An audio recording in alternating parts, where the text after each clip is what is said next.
How's it going, guys? And welcome to another tier list-esque video. I mean, it's not an esque video because it's a tier list, but today I thought what would be fun for the horror quick take video would be to finally talk about the Fazbear Frights books, because I have not actually talked about them, but I've talked about making a video on them at some point, and I've been talking about that for a few months, just haven't gotten around to it, and I thought what better time to do it than right now when I have a bit of extra time to give to these kind of videos.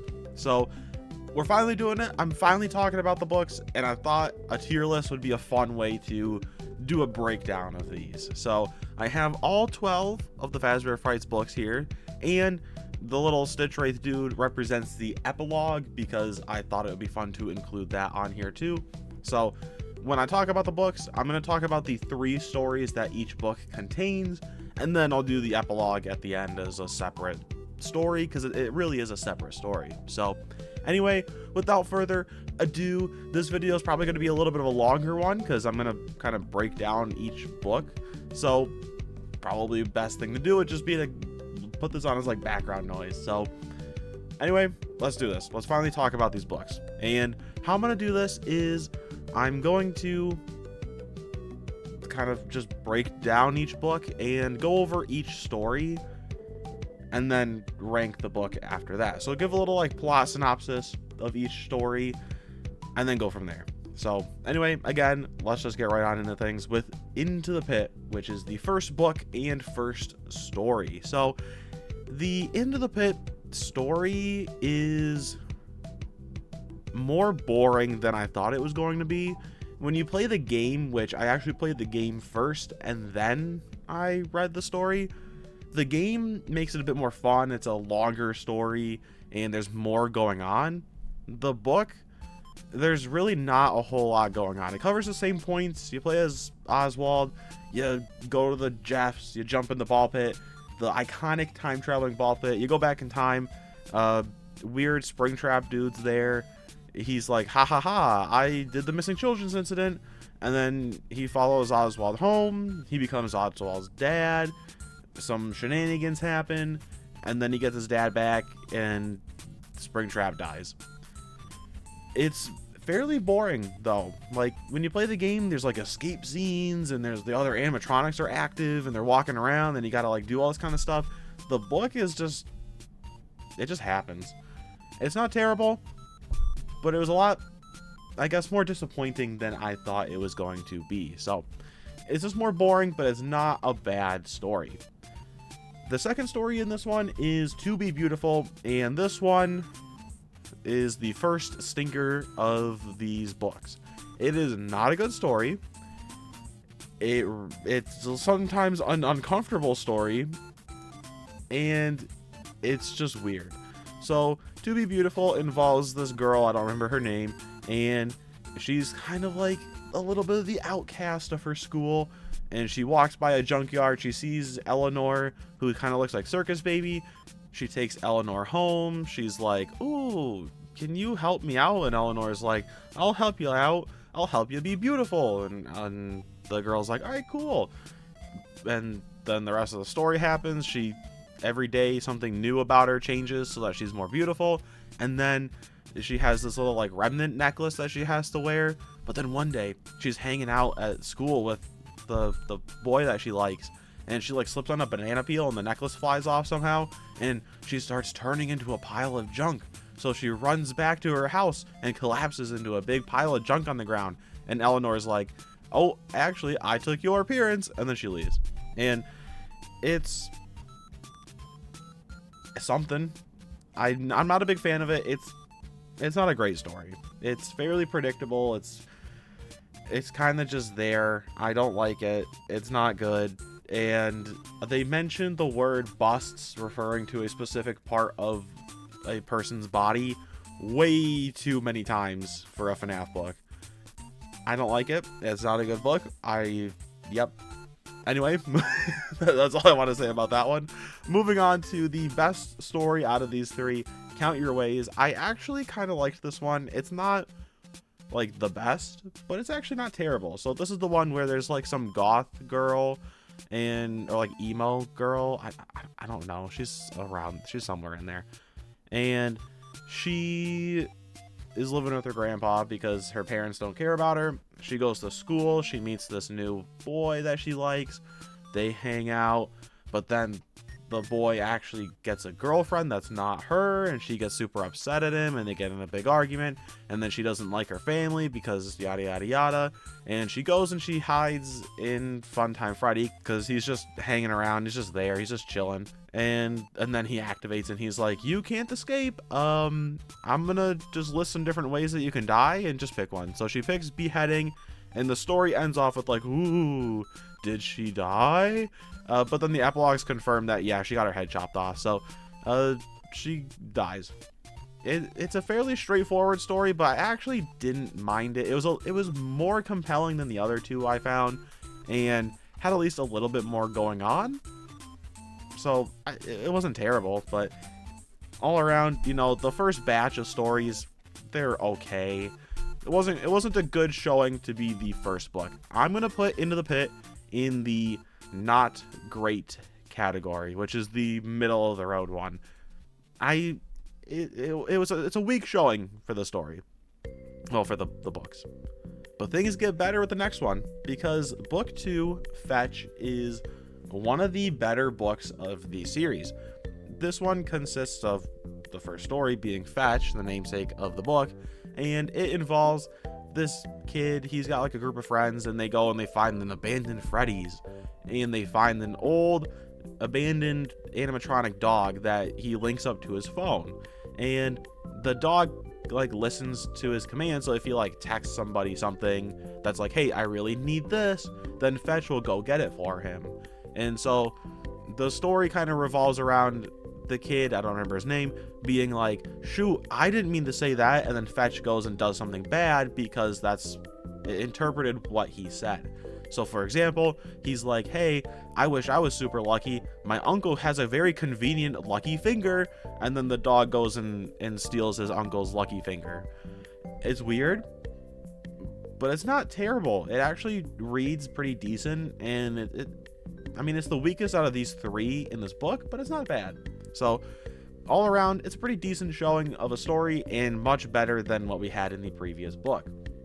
The second story is Lonely Freddy, and this one is the first of like the sort of sibling emotional ones, which hit home for me a little bit more. I'm the youngest in my family. I got 2 older siblings, and you know, the sort of sibling dynamic hits a little bit more home for me. So I tend to like these ones, but this one involves an older brother. I'm gonna name him, I think his name's Alec, actually. I feel like his name's Alec.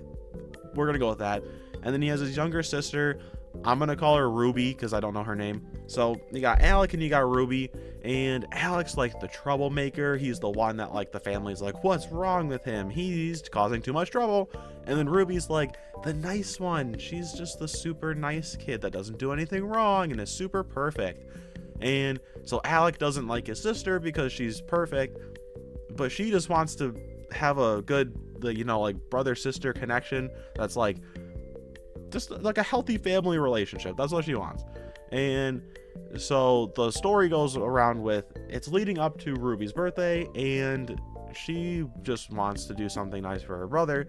So they come up with this plan of Alec is going to be really nice, Ruby's going to be really mean, and hopefully that kind of, you know, balances out all the pressure being on Alec. So that's their plan. Ruby does a whole bunch of mean things and talks back to her parents and stuff like that, and Alec is super nice.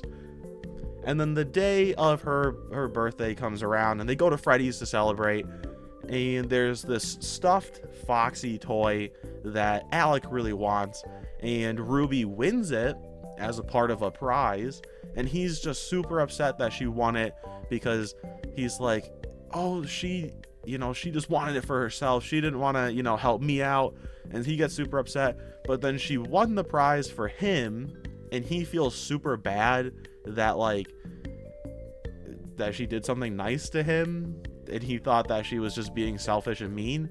So he runs off all upset, and everybody's all upset. He causes a big commotion. He goes and he hides in the back, and then he sees this lonely Freddy sitting on the ground, and he gets like hypnotized, and his soul gets swapped with like an AI, I'm assuming. So then this AI takes over his body, and Alec is stuck in this lonely Freddy body, and it kind of makes it sound like the AI is going to do a better job at being a brother than he was. So the sad part is that he did feel bad, and he was remorseful at the end, but he didn't get a second chance because he got mind swapped. But yeah, what are you going to do? So all around, it actually was a pretty decent story. I liked it. And the last story is out of stock, and this is like probably one of the most well-known ones out of Fazbear Frights. It's the plush trap story. So this group of friends go and get this creepy looking plush trap, and it turns out to be like super evil. It hunts them down. It eats itself through a garage door. Like it eats through a metal garage door. It hunts these kids down, and eventually they lure it onto a train track, and they get it gets hit by a train. And then that's how the story ends. So I mean, there's a lot more to it than that, but it was a pretty decent story. Probably one of like the best ones out of this batch. It was a good story. I liked it, but there's really not much else to it. Like there's not a whole lot to these stories, but that doesn't mean that they're bad. So all around, book 2 was a much stronger showing than book 1. I actually liked it. I would say it's a pretty good read, borderline a must read, because it was pretty good. But the good times are not going to last, because book 3 is another set of stinkers, except for one, which is okay. So book 3 is 1:35 a.m. and the first story is the namesake of the book. And this one is pretty much the Ella doll from the Silver Eyes trilogy, but has no connection to that one. Shows up here, and she's got like an alarm clock feature. And so this girl who, or I guess woman, who works and lives her life, and she's living in this apartment, finds the doll, is like, cool, I'm usually late for work, I'm gonna make this thing my alarm.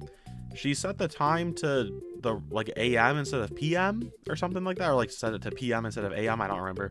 And so she set the alarm to the wrong M, and it goes off. I think she set it for AM, so well, I guess because that's what it says. So she sets it for AM instead of PM, and it keeps going off at night. And she got rid of it, she threw it out, but then it keeps haunting her. She keeps feeling like she hears something in her apartment. It's scaring her. She's getting haunted. Oh! And she goes and she runs away from it because it's just haunting her everywhere she goes. And she runs and she hides in a big vent. She hides in a big vent and gets herself stuck, and then she dies. That's the story. Moving right along, let's get this train going. The next story is Room for One More. This is the mini arena one where some guy works at the Circus Baby's rental place, and then he sleeps, and every time he goes to sleep, a mini arena tries to climb down his throat and enter his body. And then one time he finds out what's happening and he tries to leave, and it's implied he explodes because there's so many mini arenas. All right, last story. The new kid is the best one out of these three. It involves these two kids, Devin and Mick, I think are their names. I think those are their actual names in the story. So they're these two like kind of outcast friends, and they hang out in the woods a lot after school, and they kind of do their thing. But then a new kid shows up to school and he wants to hang out with them. He seems like a pretty chill dude. But Devin is kind of jealous of the new guy because he's like popular, but like, you know, like he's popular and Devin wants to be popular, but he can't be that kind of dynamic. So he's kind of jealous of the new kid, and eventually Devin finds an abandoned Freddy's location, and he's like, all right guys, let's go check it out. So he invites Mick and the new kid, and they go there and they explore this Freddy's place, and he's like, yo, new guy, you should put on this creepy looking Fredbear Springlock suit. So then the new kid does, and then the new kid gets springlocked, and Devin's like, oh, and Mick's like, whoa, and they're like, this guy died. So they leave, and then Devin's like, I'm gonna go back and check on him. Mick, tell nobody where I am and just say that I'm gone. Just like act like he basically is just like, act like I don't exist. That's what he tells Mick, and he goes to check on the new kid. And he goes in there, and for some strange reason, he decides to stick his hand in Fredbear's mouth, and his arm gets stuck. And it kind of implies that he dies there because he gets his arm stuck and nobody knows where he is. And that's how the story ends. It's actually reasonably creepy, I found, especially when he goes back in and gets his arm stuck. It actually kind of feels like there's like this unsettlingness to it. It's creepy. There's this, it's unsettling. And I generally liked the story. It's a little bit dry, I guess you could say, but it was the best one out of these three. So, but with that being said, I'm going to give 1:35 a.m. I'm going to give it a not great, only because the new kid kind of bumps it up. If that story was switched out for a different one, I think I would put it in don't read, but I like the new kid, so that's going to make it not great. All right, book 4 is probably going to be the best book, and this is going to, I already know where this is going to go. We'll save it for the end, but this one is arguably my favorite out of all of them because it has some of the best stories. So we'll start with Step Closer, which is the namesake of the book, and this one involves another sibling dynamic, so already going good, great there. There's a older and younger brother dynamic. I have an older brother, already going strong there. And so what happens is they kind of have like a pick-on relationship. Like the older brother kind of picks on the younger one and kind of not bullies him, but isn't exactly the greatest to him, but it's not like terrible. And at some point he tries to scare the younger brother by, like, you know, making Foxy activate. So he activates Foxy to scare the younger brother, but then Foxy almost kills the older brother in some series of events. And Foxy talks about, you know, losing an arm and an eye to be a pirate. But then the older brother starts living out his life, but then he starts getting into these accidents where he almost loses an arm or he almost loses an eye, like he's cursed. And him and his younger brother kind of deduce that they need to break a curse. He is cursed. They need to break this. So they come up with a plan to skip school, go back to Freddy's, and fix whatever they did, right? Like deactivate Foxy, fix whatever they did wrong. But as the older brother is going to Freddy's, he gets hit by a truck while trying to cross the road, and he dies. And the story kind of ends with, like, the family super sad, and it's pretty sad. Like it ends in a pretty sad note, and it also kind of implies that the older brother possessed his own body because he gets brought to a morgue and it's from his perspective, and the surgeons are like, oh, the only things we can salvage off this guy is an eye and an arm, to kind of hint at, like, the curse. But it's from his perspective, even though he's dead. So it does, I guess, cement the idea that you can possess a corpse even without Remnant, which would be an interesting idea for FNAF, since, you know, aside from Remnant infused Michael, we haven't really seen that. But it's a pretty interesting story and kind of a sad one. And that's kind of most of these. Well, the second one's not too sad, but speaking of the second story, Dance With Me is the second one, and this is the most lackluster out of these three, but it's really not that bad. So this girl is living on the streets. She doesn't have a home. She's homeless, but she's also a thief. A thief. She robs people, she steals, she does that kind of stuff. And she has to do that to make a living, right? She's buddy-buddy with two other people. But at some point she steals a purse from this lady, and in the purse was a bag for Circus Baby's Diner, and it held these little glasses that when you put on, you get to see Ballora dancing as like a little hologram. But every time she puts the glasses on, Ballora gets closer. And so she feels like she's being hunted down by Ballora. She goes across town, she moves to different cities, she goes all over the place, and eventually she finds herself winding up and going back to the person who she stole from to make things right. So she returns the purse, she gives the glasses back to the little girl that she kind of stole them from, and the story ends with the little girl being like, oh, it's Ballora, and then she starts dancing with Ballora. And some people try to make it like a creepy thing of like, oh, did Ballora possess the girl? Oh, what happened? The story basically just says, like, the girl just started dancing because she saw Ballora. Like, that's kind of what it implies. That's what I got from it. All around, it's not like a great story, but it's a little bit of a heartwarming one in terms of, like, the person went back and made things right with the person who she wronged and didn't die for it. It turned out pretty nice. But the last story here is actually like a tearjerker. It's so sad. I will admit I am a bit of an emotional guy, and there may have been a few tears shed at this story. It was so sad, guys. I'm gonna describe it, but my description cannot ever live up to the actual story itself. It's so sad. So this story, Coming Home, is the Susie story, and it is just, it's an emotional roller coaster. So the story starts off with the perspective of Susie going home with her, I think, younger sister Samantha and her mom, and they're driving home. And Susie's just talking about life, her house, the trees, what she does. But it seems like the rest of her family, like her sister and her mom, are super sad, and she seems to be kind of ignored, right? Her mom will ask a question and Susie answers, but then her mom doesn't reply back, and it's kind of like everybody's just kind of sad.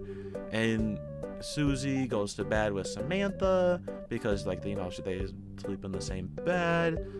And Samantha doesn't seem to react to Susie asking her questions, and Susie hears something walking around outside the house, so she goes down to investigate. She knows to open one of the doors to let whatever it is inside, or to leave. And then we switch perspectives to Samantha, who hears this thing walking around but doesn't get out of bed. And it's revealed to you that Susie's perspective is she's dead and she's a ghost. And it's a cool twist. I kind of thought that's where they were going with it, but it's a sad twist, and you're like, oh man. But the whole story goes on with, you know, the family kind of trying to deal with what happened, and the fact that she's gone. And Samantha soon realizes that Susie's actually still here. She's a ghost, because Susie starts drawing pictures for Samantha, and they come to the conclusion, well, Samantha comes to the conclusion that she needs to find a doll that they both shared and got with an argument over. And Samantha needs to find this doll before a certain day in order to, you know, make amends with Susie.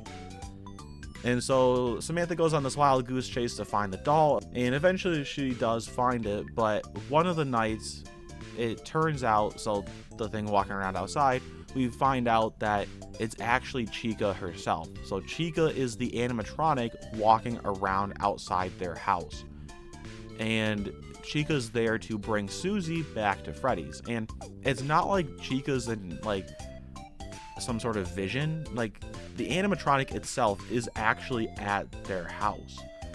And the last night where Samantha needs to get the doll for Susie to kind of make things right, Chica just enters the house. Usually Chica doesn't enter the house. Usually Susie leaves with Chica and they call it a day. But Chica enters the house to go after Samantha. She's hunting down Samantha because Samantha wronged Susie in some way, shape, or form. So there's this whole, like, kind of, it's not like a chase, but there's like a little bit of a chase thing. And Samantha eventually gets the doll.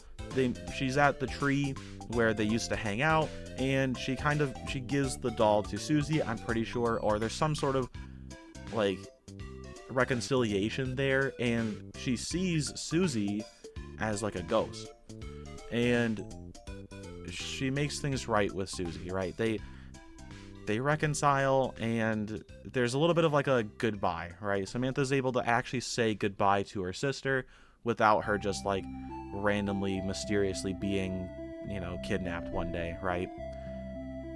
And it's a really sad story. It makes me so sad, and like I said, I can't describe it on the same level as it's written. It's such a sad story. It really hits home. It made me cry. It was so sad. And this one is an absolute must read. I would recommend reading this book.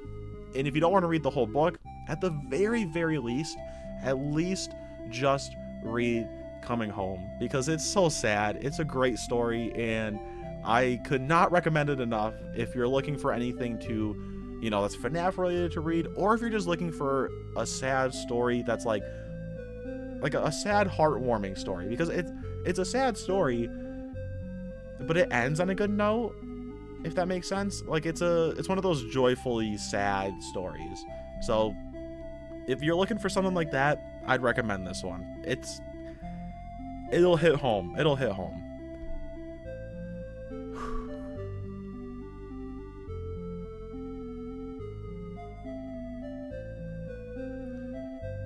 All right, so I just looked. We're already at like 25 minutes. I'm gonna start picking things up because I don't want this video to be like 10 years long. So we're gonna just kind of rapid fire through the rest of these, and that also works because none of these stories are overly interesting. And yeah, let's just do this. All right, book 5, Bunny Call. Bunny Call is the namesake of the book. That's the first story. A dad and his family go to some camp. They go to a cabin. He orders a bunny call. That's going to be like a guy dresses up in a suit and scares his family in the morning. He decides that he doesn't want to do that. He cancels it, but a dude in the bunny suit shows up anyway, and he has to like lock a bunch of windows. The dude leaves, and they call it a day. Next story, In the Flesh. This I am 90. Okay, wait. I'm fairly certain. I have it pulled up here. Let me just double check. Let me just make sure. Yep. Okay. In the Flesh. I did not read this one, and you want to know why? Because this has arguably some of the worst content ever created in human history, and I am saying that knowing everything else that has ever been created. This story is I can't even say it. This story is the story where Virtual Springtrap gets a guy pregnant, and the guy gives birth to a baby Springtrap. I am not lying. That is exactly what happens. I did not read this one. I did try to. I listened to about the first 20 minutes of it because it's not great, but it wasn't terrible. And then I gave up because I didn't want to go through the suffering of having to read that. But it's not good. It's really bad. And honestly, I think if you read that story, I think you would actually just die. Like, the story would kill you if you read it, so just keep that in mind. And then the last story in this book is The Man in Room 1280, and this is like the William Afton after the Pizza Sim fire, which would seem like an interesting story. It's really boring. Nothing really happens. William Afton's dying-ish, but he can't die because he's being kept alive by the vengeful spirit. And then eventually he gets brought to some warehouse where he like half explodes, and then that's about it. It's a fairly boring story. Nothing really happens. This book has 2 boring stories and a really awful story. I'm gonna give this the avoid tier. Do not read this book, or if you're going to, avoid In the Flesh. Do not read that. If you read that story, you will just die. like your soul will cease to exist if you read that story. Do not read that story. Please. I'm begging you not to. Don't do it. That's all I'm going to say about that now. Moving on to the next book, we have a little bit of some better stories. The next book is Blackbird, when the first story is the namesake of the book. And I actually like this story. This is a good story. It's not a FNAF story, but it's a good story. So there's these 2 college friends, and I mean, they became friends in college, and they're a part of this film class, and they think it'd be a cool idea to make a film about a haunted animatronic based on Freddy's. And so one of them designs the Blackbird suit, and the other one is kind of like a little bit of a bully, and we'll get to that in a second. So they start working on their movie. They go to this little soundstage thing that they have at their campus, and the bully guy is like, he makes a funny joke, or not, it's not a funny joke, but he makes a joke that he thinks is funny, and it kind of insults his friend. And so then his friend leaves, and they kind of have a little bit of an argument there, and then the guy kind of dozes off, and he gets woken up by another one of their friends, and she's like, yo dude, that guy got hit by a train and is probably dead. And so our main character, which I'll give him a name, his name's Dave, let's go with that. So Dave, our main character, is like, shoot, this guy who I ended things off on a bad note got hit by a train, and he's dead, and I can't ever apologize for it. And so he feels super bad. He gets haunted by the Blackbird as like visions, and he gets haunted in his night, and he sees it around during the day, and he's getting kind of haunted by his guilt. And near the end of the book, he finally comes to a head with the guilt of everything he's done in his life of being a bully, and he goes and he finds the first person he ever, well, maybe not ever bullied, but like the main person he bullied throughout like middle and high school, and he tracks her down. He goes into the college where she's at, and he finally meets up with this lady, and he's like, look, do you remember me? I used to bully you a ton in middle school and high school. And she's like, I only kind of remember you, but you know, she's like, bullying wasn't cool. It didn't make me feel great, but it did let me, you know, improve my life and make me who I am today. And so she's like, you know, bullying is bad, but I forgive you. And so he finally clears out his guilt. He clears it out. He's not haunted anymore. And it turns out that his friend who got hit by a train didn't die. He only got partially grazed. He injured his leg, but he didn't die. And so the story ends off on a good note of him being like, hey, you didn't die. I got to make amends and, you know, clear my guilt and become a better person. Everything worked out nice. And I don't think there's any like twists, but it all just kind of turned out nice. It was just a good, nice, heartwarming story about how there are second chances for things that you've done in the past. It was a good story. I liked it. The next two, I'll just kind of go through pretty quick. The next one is The Real Jake. This takes place, like this story talks about Jake, who's part of the Stitch Wraith, and this story gives his backstory. He's a kid dying from a brain tumor. It's a pretty sad story. Eventually he dies. He used to talk to this little doll thing that was named, I don't remember, but it used to be his dad through a walkie-talkie, but then his dad died, and then the doll didn't talk anymore, and then Jake dies, and he goes on to possess the doll, and then that's what becomes the Stitch Wraith. Pretty straightforward story. It's kind of sad, but whatever. And then the last one is Hide and Seek, and this is a pretty just whatever story too. It just is there. This one involves some kid wanting to beat his older brother's high scores in games, and he tries to cheat in this new game called Hide and Seek, but then Shadow Bonnie starts hunting him around, and eventually he sticks himself up on a wall. Like, he like nails himself to a wall or something like that. Like, he gets his back stuck on some hooks or something like that. It's weird. And he dies. Yep. That's what happens. So this one, I would say, is actually, it's good. The first story is really great. The Real Jake is a bit of a sad one. It's not the best story, but it's pretty sad. And then Hide and Seek's just kind of there. But I'd put this in it's great category.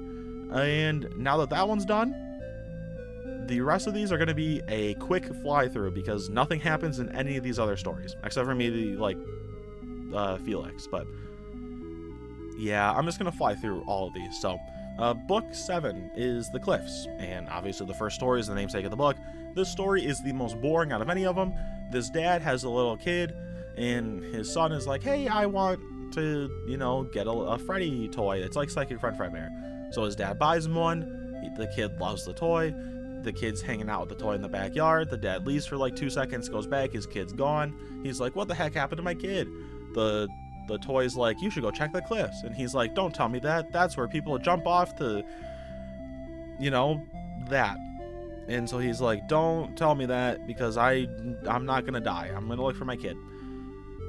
And he calls the police, and he just basically, the whole book is just him sitting around being like, I'm so sad.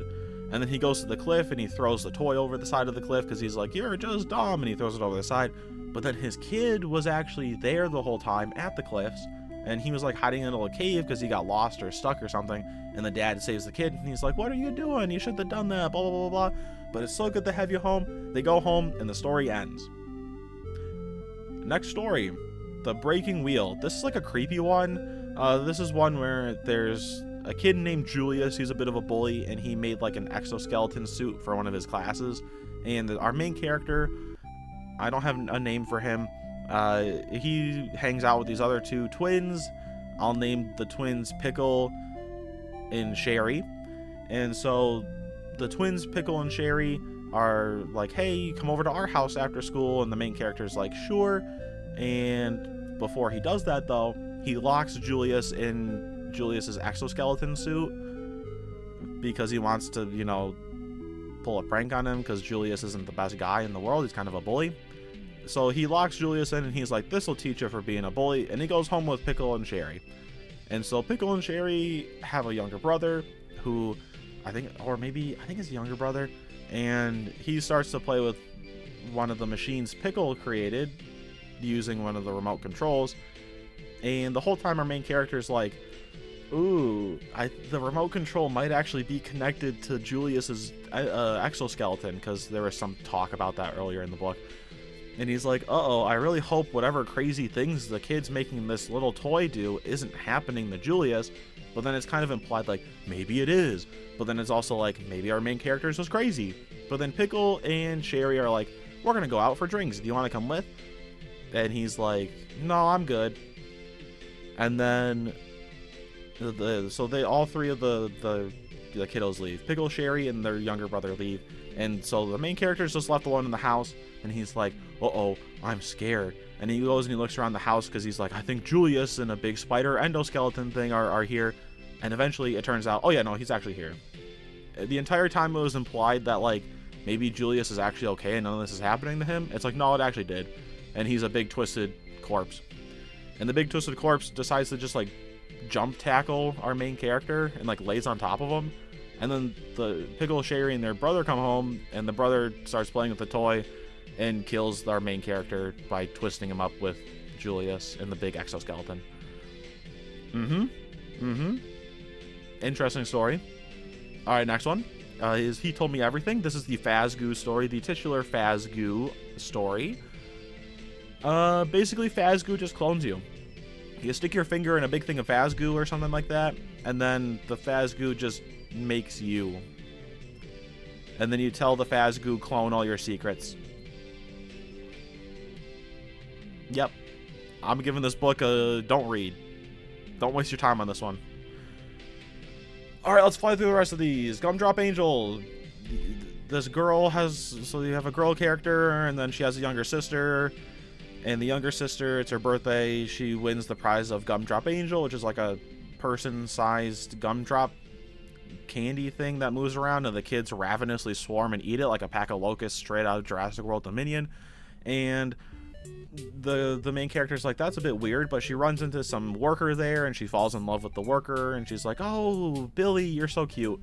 And she goes home with her younger sister and her family, and her younger sister got a gumdrop from the Gumdrop Angel, and the older sister decides to eat it as like revenge for something because she doesn't like her sister. I don't know why, but she just doesn't like her sister, so she eats it. But then something strange is happening. She starts to turn into candy, so she calls up Billy. She goes back to Freddy's, and Billy's like, I'm so sorry this had to happen to you. And he shoves her in a big like closet, and then it turns out that she turned into the next Gumdrop Angel. Every Gumdrop Angel is a person. And then she gets ravenously sworn by a pack of hungry kids. Sergio's Lucky Day is the second story in this book. Like the name of the books or the story suggests, Sergio finds a little toy that looks like Balloon Boy, who's named Lucky Boy, and it grants him his every wish. He gets more money, he gets a cool car, he smashes the car, he gets another car, he has a girlfriend, he loses the girlfriend, he gets another girlfriend, I think he loses that one, and then eventually he's like, hey, I got a school reunion coming up, what should I do, Lucky Boy? I wanna go out with a girl that I haven't seen since high school, what should I do? And Lucky Boy's like, you should just chop up your face. And Sergio's like, that's a great idea. So he does. Somehow he's still alive. He goes to the school reunion. Everybody freaks out because he's a monster man. And he's like, why is everybody freaking out? And the story ends. What we found. I actually have to reread this one. I don't remember what this one is. Oh, I now remember what this one is. So a guy works at Fazbear Frights before it opens. And they find Springtrap, they bring Springtrap there, and he has to work the night shift there because he wants to make sure everything's okay.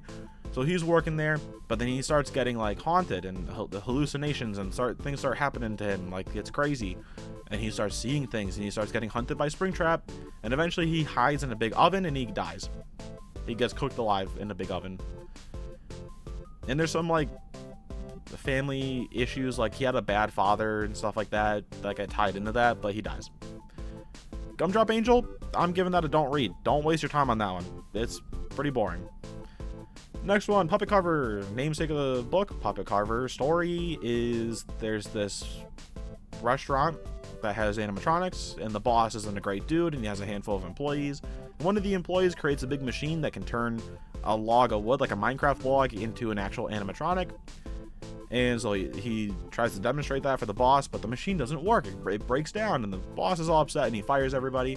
But then later that day, he takes a look at the machine. He gets stuck inside of the machine, but then he has a change of heart because the machine apparently doesn't kill him, although maybe it does.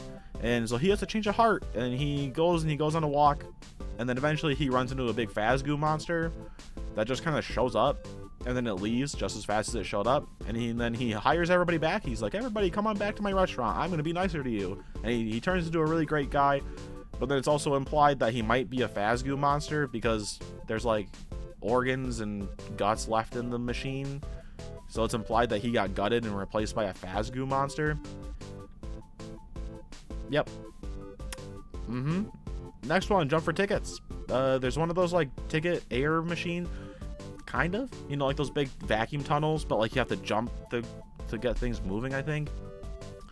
And because there's like a platform that you have to jump on that make the tickets go up and down or something like that. So this kid thinks that it's rigged against him or something like that, and so he breaks into Freddy's after hours to make the machine. He rigs it for himself, but then the rigging doesn't work, so he goes back a later day, and there's this like kind of clown, like a knockoff Ennard, that hangs around the machine, and it kind of like moves around. But he makes it inside the machine, and he tries to rig it again, but he has to be like underneath the platform for some reason. So he tries to rig it, but then he gets stuck because the clown doesn't let him out. And then the restaurant opens, a bunch of kids show up, and they start jumping on the platform, and they crush him to death. Pizza Kit's the third story. Pizza Kit is, there's these two girls, we'll name them Tiff and Tam, and Tiff is kind of like a, you know, she tries to do the right thing sometimes, but Tam is kind of like the rebellious one and likes to break the rules.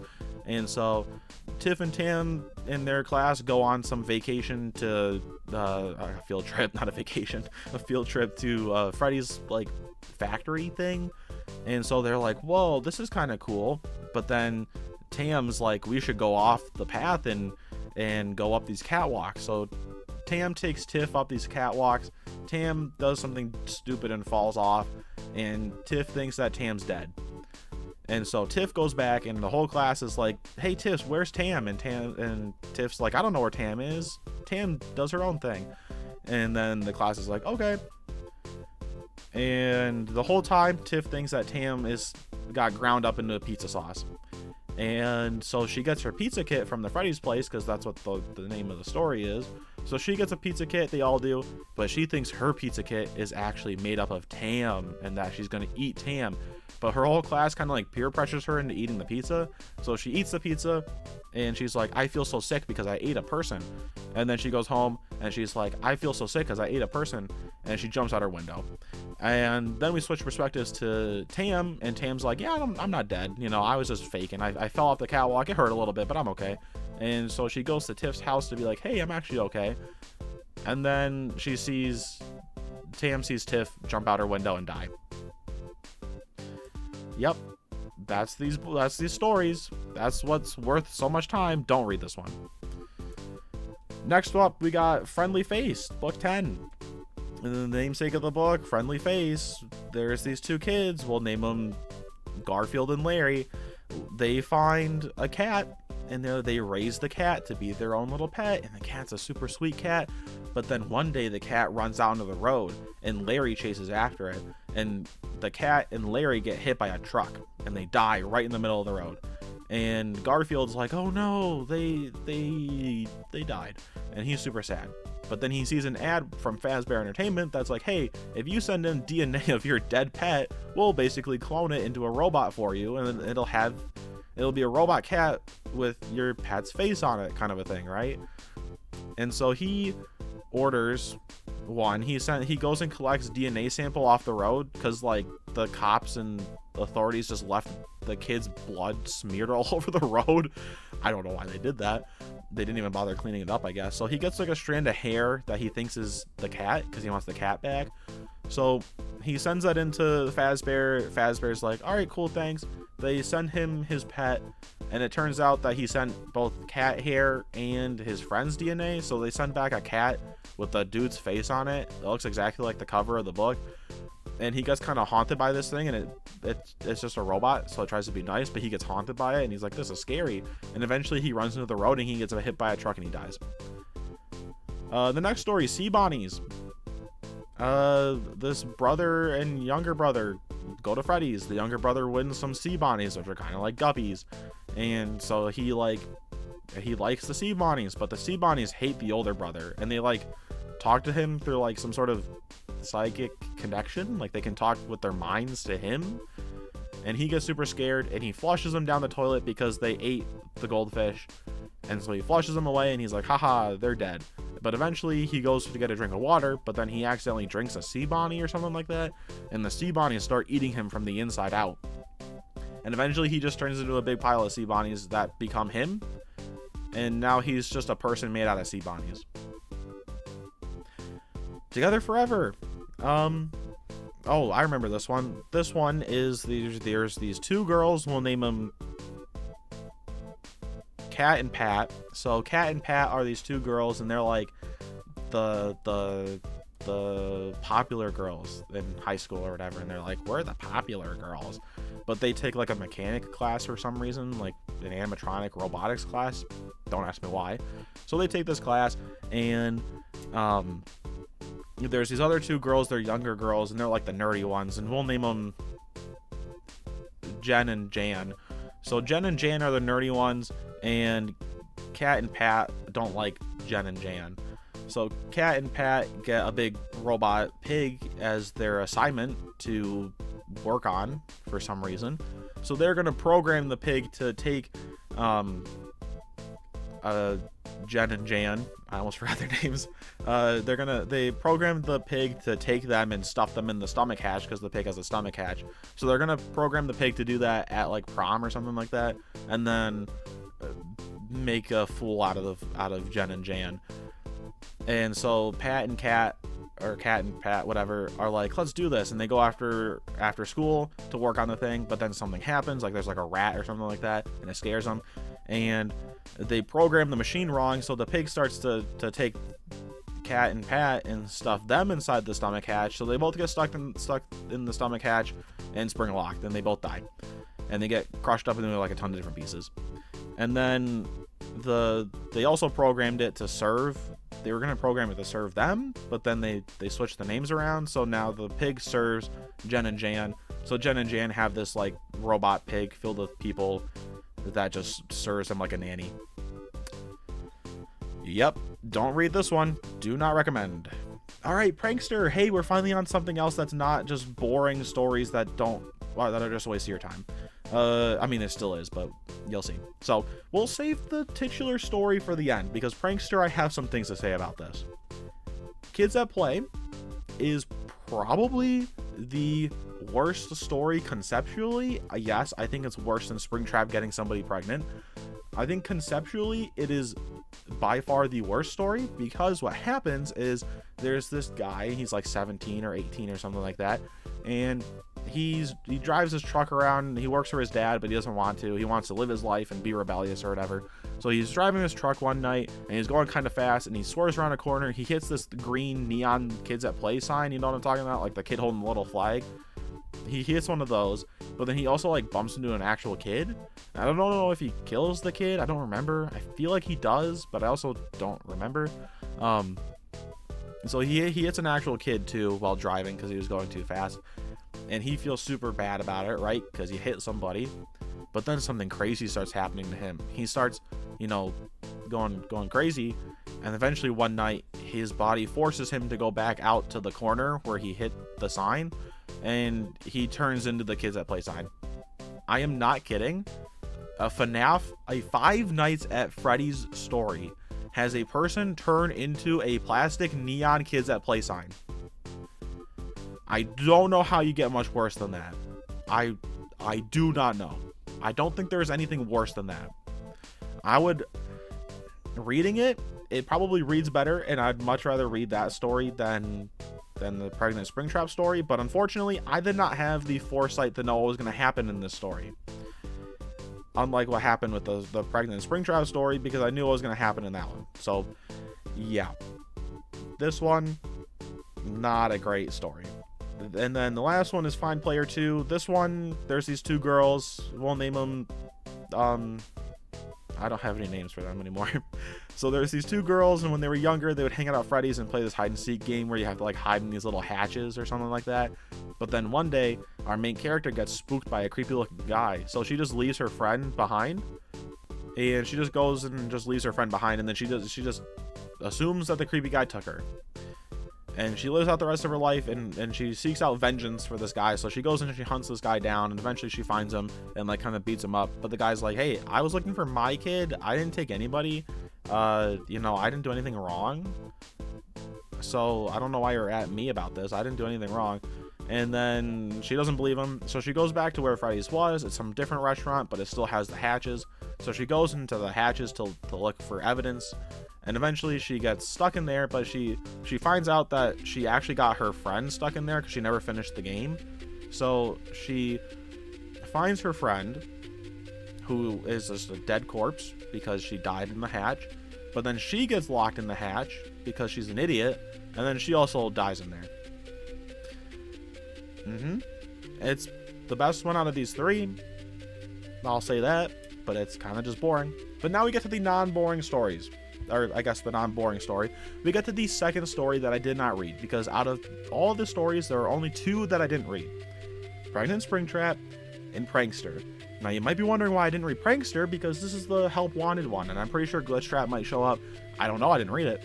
I'll tell you why I didn't read it. So you have three main characters here. Well, one main character and then two secondary characters. And they're working on Help Wanted, technically. So our main character, I'll name him Denny. So you have Denny, and then there's another co-worker who we'll name Ron. So you have Denny and Ron, and then they have a third co-worker, and we'll name her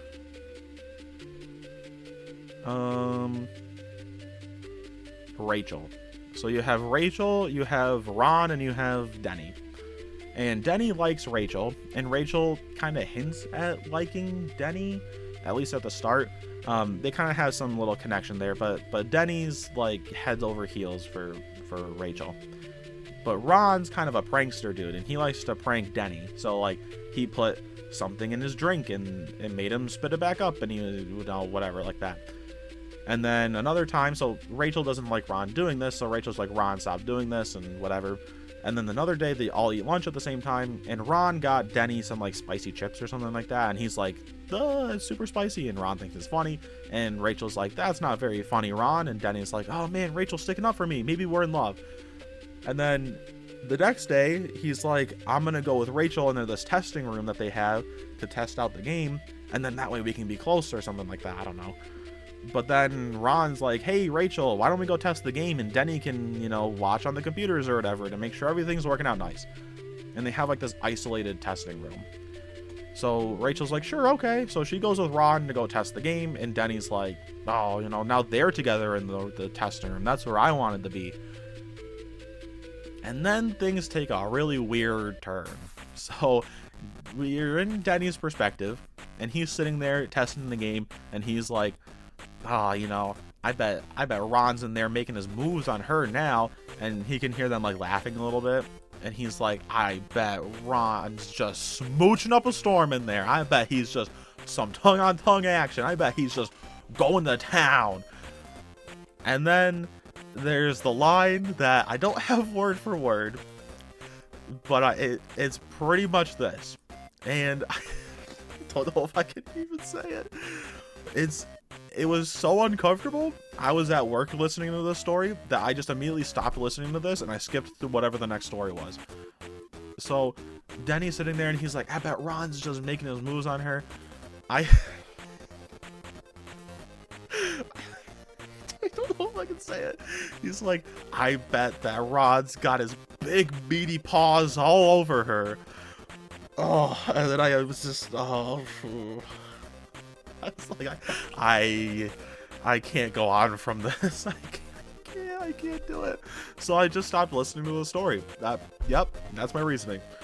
I just couldn't. I listened to that line, and I said, I am having none of this. I don't want to listen to this one bit. So I stopped. Yep, I'm going to say avoid this story at all costs. Avoid this book particularly, because it is a bad one. It's a real stinker. If you try to listen to this book, you will lose some years on your life. Don't do it. I'm already like going to be dying 10 years earlier than I want to because I listened to this story. What they should have done, though, is replace this one with the next one, because Felix the Shark actually isn't that bad of a story. So this one is 3 mini stories that didn't make it into the actual mainline books, but they released it as a book anyway, which I don't know why you didn't just put it in the mainline books, but whatever.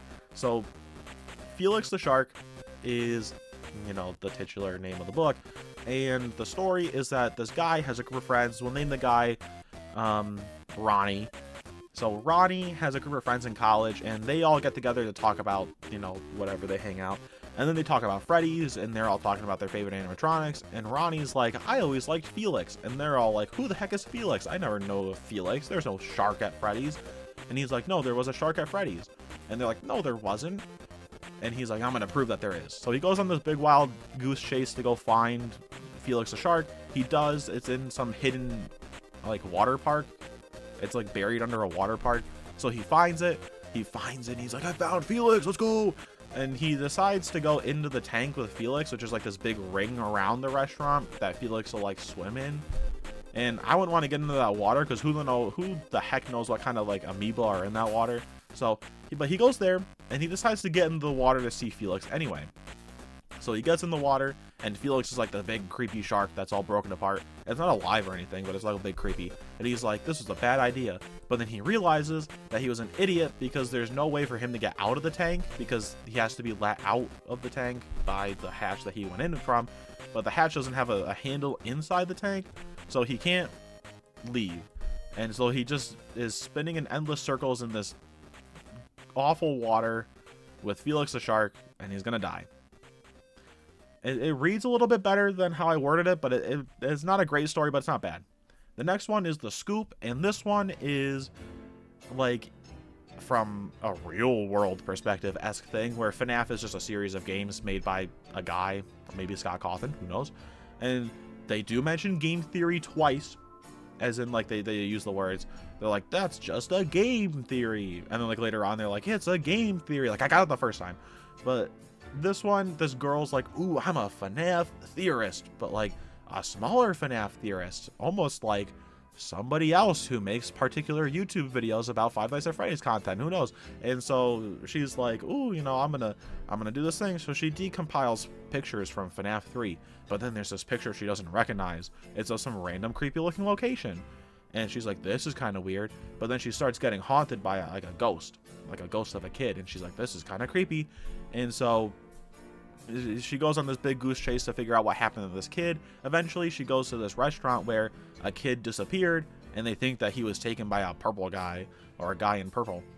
And so it's kind of like, whoa, it's like FNAF. But then it turns out that the kid tried to hide in one of the animatronics and like snapped his neck or something like that. And she finds the kid's body, and she's praised as a hero for bringing this case to a close after such a long time.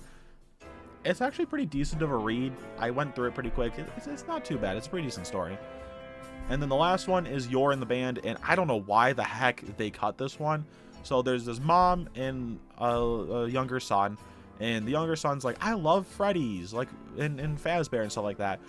And the mom's like, I don't know how he knows this because he wasn't alive when that was around. Like that was around when we were kids, and she talks to her friends about it. But then the kid's like super into Freddy's. And so she buys him a Freddy mask off of like eBay, which like don't buy anything off of eBay. So she gets him a Freddy mask, and the Freddy mask is actually haunted and starts like haunting the kid, and the kid now has like 2 spirits. And so like she's like, oh, super scared.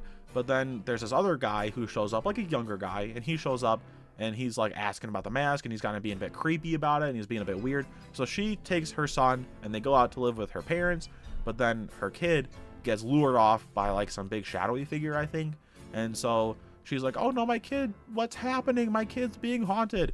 But then the other guy shows up who was kind of like following him around, and he's like, yo, it's me. My name is Michael, and I need you to come with me because your kid's being haunted right now. And I know exactly where he's going. This shouldn't have happened. I've been trying to stop it the whole time. I've been trying to help you, but then you ran off, and I found you because I'm a creep, but I need to help you. So he's like, come with me. We're going to go save your kid.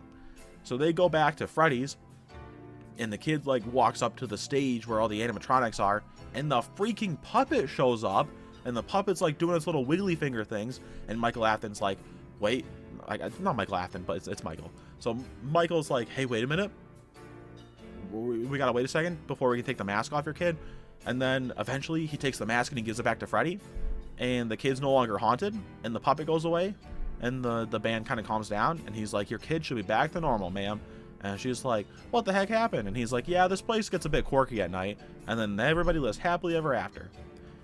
I went through it pretty quick, but it's actually a pretty good story. Like, it was really nice. It really felt like the most FNAF story out of all of these. Like, it was the Five Nights at Freddy's story. I don't know why the heck they cut this one from the main stories. I mean, we got it anyway, so it doesn't really matter. But, like, they put in kids at play. They put the story, somebody sat down and wrote kids at play and thought this would be a great one to add into here. And Scott Cawthon, if he made that, if he wrote kids at play, we need to fire him. I will stand by that. I know it's Scott Cawthon. If he wrote kids at play, we need to get rid of him. So I don't think he did, but you know, whatever. But like they put kids at play in here, but then they left out You're in the Band. Like, they could have taken all three stories from Felix the Shark, that book, all three of these ones, and swapped them out for three other really bad stories. Like, get rid of Pregnant Springtrap, get rid of Kids at Play, and get rid of one of the other bad ones, and then maybe rewrite Prankster while you're at it. But like, get rid of one of the other bad ones, then you don't need this book, and you've had three better stories. Like, I don't know why these are the cut stories, because they're better than like half of the other stories in here. I give Felix the Shark it's good, almost a must read. Like, it's good. I don't know why they cut these ones. I'm happy we got them anyway. I don't know why they cut them. All right, last but not least, here up on the hit parade, we have the epilogues, or I guess just the epilogue story. And so the story goes off with this guy, what's his name? I'm going to get this confused. There's a Talbert and there's a Taggart. Talbert and Taggart, I think. I don't remember which one's which. I don't. I think Taggart's the first one. So you have like Dr. Taggart, I think. And he's working on like emotions and agony to you know, like how things aren't haunted, but they actually use emotions to look like they're haunted. And he makes the Stitch Wraith, and he's like, ha ha ha ha, I've brought together life. And then the Stitch Wraith kills him, and it puts on a fancy looking cloak, and then it walks around town. But the Stitch Wraith is actually haunted by Jake and Andrew. Andrew's the vengeful spirit that was connected to William Afton. Jake's the guy from A Real Jake. And so they're like, Jake's the nice one, Andrew's the mean one, but they kind of work together, and Andrew starts to lighten up a little bit. But then William Afton shows up, and there's also this guy named Detective Larson, I think. He's just kind of there. And so Larson shows up to face down the Stitch Wraith because he thinks the Stitch Wraith's evil. But then William Afton shows up, and the Jake and Andrew throw the Stitch Wraith in a grinder. But then William Afton gets freed, and he starts to make a big trash rabbit. And Andrew's about to get killed by William Afton, and then Jake shoves Andrew out of the way, but shoves him so hard that Andrew gets shoved out of the story. And so then Jake now goes back to the Stitch Wraith and is controlling it despite the fact that it was destroyed. But William Afton's the super big, like, 15-foot tall trash rabbit that's beating up Detective Larson, like actually punching through walls and beating this guy up like he's like a Batman villain or something like that. But then Eleanor shows up and jumps into the trash rabbit. But then Detective Larson's like, I got a secret ace up my sleeve. I have the puppet that shows up out of nowhere. So he throws the puppet at the trash rabbit, and then Eleanor's like, I'm not dealing with this. So she leaves, and William Afton does like a uh-oh, and he dies. And then the Stitch Wraith heals Detective Larson, but it's not enough because Larson's been infected with the actual essence of the time-traveling ball pit. I am not kidding. Somebody got infected with the time-traveling ball pit. So he deals with that. Jake in the Stitch Wraith walks around and tries to do some nice things. He runs into this girl who is going to get attacked by some like bad people, but then he beats up the bad people and he takes care of the girl. But then Eleanor gets rid of the girl, but doesn't kill her. He just gets rid of her and then like takes her place. And so Eleanor's like, I need you to take me to Dr. Talbert, who's definitely not just Dr. Taggart brought back from the dead, because they needed him back. She's like, take me to Dr. Talbert, who's friends with Dr. Taggart. And so Jake's like, okay. And they go to Talbert and they show up, and Eleanor just shapeshifts into Talbert's daughter, like just right in front of Jake's eyes. Because like she was pretending to be the daughter of Talbert, but then she didn't know what the daughter of Talbert looked like. So then she sees a picture of her and just transforms right in front of Jake's eyes, and Jake sees that and he's like, you're evil. And Talbert's like, my daughter. And then he sees the Stitch Wraith and he's like, oh, it's a robot, and he just shoots the Stitch Wraith. So he just shoots Jake, and Jake's like, crap, I'm dead, I can't do anything. And then Larson just shows up and collapses on the floor. And then Eleanor's like, I actually wanted the remnant that Dr. Talbert has. And she becomes super powered and she starts attacking Larson for some reason. And then Larson goes through like a slideshow of how Eleanor was actually controlling things all along. She was Plush Trap. She was the train that hit the guy in Blackbird. She was some other thing. She was the Eleanor, right? No, not Ella, the doll. She was the doll from 1:35 a.m. She was the evil all along. And then Jake wakes up and he traps her in a bad memory and she dies. Or I guess she doesn't die, she just kind of is gone. And then Jake jumps into the time traveling ball pit that's just still there, and then they live all happily ever after. And there's literally a part that's like the last epilogue in Prankster is literally a where are they now? It's like, oh well, Talbert got reunited with his daughter, Larson spending more time with his family, and here's what happened to some of the characters from the previous stories, like the girl from whichever one, Count Your Ways. She died, but now she's given a happy memory by Jake. And then the story ends. It's really bad. I dreaded hearing the epilogues every single time I was listening to these books. Even books I didn't like, I was like, crap, now I gotta listen to this thing in epilogues. They're really bad. The first few aren't terrible. The first chunk of them up until Springtrap, William Athen dies, which is like book 5, I think. They're okay. They're manageable. After that, after Springtrap dies, Andrew's gone, and things get weird and wacky, they're just downright terrible. So I'm gonna give the epilogues like a don't read borderline. Actually, you know what? No, I'm gonna give them a point. Do not listen to the epilogues. It's not worth your time. Nothing happens. Literally nothing happens. And it's just pointless nonsense that doesn't mean anything. And you have Taggart and Talbert and Larson and all these random people that don't mean anything. It's not good. Don't read it. Here, I'll move it up. It doesn't take any toll on your life, but just don't read this, please. It's not good. So, this is my ranking and me talking about these books. I thought it was about high time I did that, and what better way than to rank them. Most of them are pretty super stinkers. Don't read them. I would say, if anything, read the top 4 here. Like, they're kind of decent. They're pretty good. Especially the 4 step closer. Like, if you're looking for FNAF content to read, if you're like, hey, I've been thinking about reading some FNAF books, do you recommend any of them? Step closer, I would definitely recommend. Avoid the step one, but I would definitely recommend that one. And then some of the other ones I would say, if you want, if you're looking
herself was like that she wasn't pretty, but then he's like, I think you're cute. And they have to work on a school project together, and he's like super into it. And then there's this little moment where he's like, will you go to the prom with me? And she's like, oh, I guess. But in terms of like she wants to, but she's also like, I don't think I can, but I will. So she goes to prom with Bobbert, and they're dancing, they're having a grand old time at the prom. You know, really brings me back in the day. I went to the homecoming / prom, you know, I went, brings me back to that time. And then Bobbert's like, oh, that's some great music, it's some slow dancing, I think it's about high time we do a little bit of some smooching. So he goes in for a little bit of some smooching action, and instead of getting some tongue on tongue, he gets a mouthful of motor oil, because it turns out that she's just a trash yard robot. It's just to be beautiful again. It's just the same story again, just done a little bit better. And then she's like, caramba, I didn't mean to do that. And so she runs off, and she gives up the last little bit of her remnant to save some other girl and like heal her. And then she collapses into a big pile of trash on the floor. I feel really bad for my man Bobbert. He really found the one, and he just, you know, it'll break his heart. I mean, motor oil in the mouth might do that too, but it really broke his heart. But whatever. It's not a good showing though. It's not. So I didn't go anything past that. I don't plan to. I don't want to read those books. These ones have already taken years off of my life. My soul is in pieces because of these stories. I don't want to go through that again. So I'm not going to bother with them. But this is the overall ranking for Fazbear Frights books. All around, I will say, I was surprised with how many stories I actually liked. Even though there's not many, I was surprised with how many I actually liked. I wasn't surprised with how many I didn't like. I was surprised with how terrible some other ones were. I mean, Pregnant Springtrap, I just knew I wasn't going to like, and I didn't want to read it anyway, so I knew that one going in. But like Prankster, was surprised I didn't like that one. And Kids at Play, whoever came up with that idea deserves to be like thrown in jail. It's a really bad story. Like, it's not good. I don't know whoever came up with that. It's bad. So all of these, avoid, do not read. Don't read any of these. I would say not great and up if you're just looking for, if you're gonna read the Fazbear Frights books, if you're just gonna go through all of them, don't go through all of them. Just read these top, what is this, 6 at most. These bottom ones, avoid at all costs. They are worse than the bubonic plague. They will probably kill more people than the bubonic plague. It's bad. Don't read them. And that's all I'm going to say. So we're going to end things off here. Finally, it's been a bit of a longer video, but that's okay. We'll do what we always do. We'll do our shameless plugs. Instagram, channel membership, down below. Check them out. And, you know, talking about channel membership stuff, you get some fun perks. For example, up today will be another one of my quote-unquote lost tape videos. And they're like old Twitch live streams that I did way before I started YouTube. And just thought it'd be fun to post as, like, you know, some fun member-only content. So if you want to check out how I sounded on a terrible mic, then you can go become a member. And another perk that you get for being a member is a shout out in all of my videos. So here is the shout out to my current channel members. Thank you guys so much. It just really does mean a lot to me that you guys are my members. So I return the membership with at least, you know, a shout out in this video. So here you go. And yeah, with that, thank you for watching. I hope that you found this video at least somewhat educational in terms of what books to read and not read. And my questions of the day would be, 1, have you read any of the Fazbear Frights books? And second question, if you have read them, and especially if you've actually read all of them, which one was your favorite? We'll go with that. I was gonna go with a bad question, but we won't do that. If you've read them, which one was your favorite story? We'll go with that. So answer those down below if you made it this far in the video. And with that, I will see you in the next one. Goodbye.